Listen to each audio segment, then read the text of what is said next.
देखो ऐसा होता है कि जब हमारा नज़रिया सही नहीं होता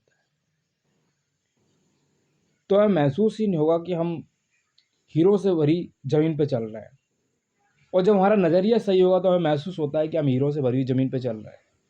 मौके हमेशा हमारे पाँव तले दबे होते हैं। हमें उनकी तलाश में कहीं जाने की ज़रूरत नहीं होती, हमें केवल उनकी पहचान करनी चाहिए। देखिए, दूसरों के खेत में हमेशा घास हमेशा हरी लगती है हम लोगों को। हम दूसरों के पास मौजूद चीज़ों को देख कर ललचाते रहते हैं। इसी तरह दूसरे हमारे पास मौजूद चीज़ों को देख कर ललचाते होंगे।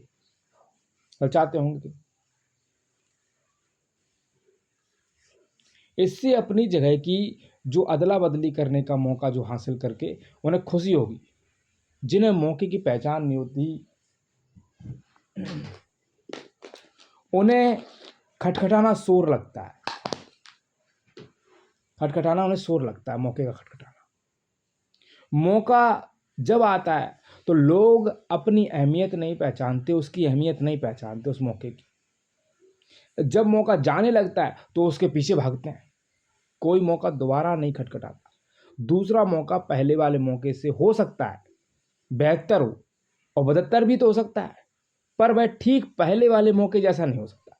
इसलिए सही वक्त पर सही फैसला लेना बेहद जरूरी होता है। गलत वक्त पर लिया गया सही फैसला भी गलत फैसला बन जाता है।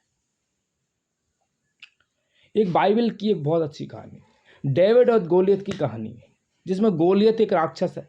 उसने हर आदमी के दिल में अपनी दहशत बिठा रखी है। एक दिन 17 साल का एक भेड़ चराने वाला लड़का अपने भाइयों से मिलने आया। उसने पूछा, तुम लोग इस राक्षस से लड़ते क्यों नहीं? उसके भाई गोलियत से डरते थे। उन्होंने जवाब दिया, क्या तुमने नहीं देखा कि भाई कितना बड़ा है, उसे मारा नहीं जा सकता। इस पर डेविड कहता है कि बात ये नहीं कि बड़ा होने की वजह से उसे मारा नहीं जा सकता, बल्कि हकीकत ये है कि वो इतना बड़ा है कि उस पर लगाया गया निशाना चूक ही नहीं सकता। यानी देखिए, एक बंदा किस नज़रिए से उस चीज़ को देख रहा है और दूसरा बंदा उसी चीज़ को किस नज़रिए से देख रहा है। बात आई समझ के नहीं? उसके बाद क्या हुआ कि डेविड ने उस राक्षस गुलेल से डेविड ने उस राक्षस को गुलेल से मार डाला। और राक्षस वही था, लेकिन वह उसके लिए डेविड का नज़रिया बिल्कुल अलग था। ये चीज़ है, ठीक ना। हम नाकामयाबी को कैसे देखते हैं, ये हमारे नज़रिए से तय होता है, ठीक ना। आशावादी सोच वाले आदमी के लिए नज़रिया कामयाबी की सीढ़ी बन सकता है। दूसरी ओर निराशावादी सोच के आदमी के लिए यह रास्ते का रोड़ा बन सकता है, ठीक ना।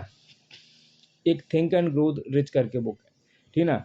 अन्य किताबें हैं, बहुत सारी हैं, जिनमें नेपोलियन हिल ने लिखी हैं। तो वो कहते हैं कि हर समस्या अपने साथ अपने बराबर का या अपने से बड़ा अवसर लेके आती है, ऐसा रहता है।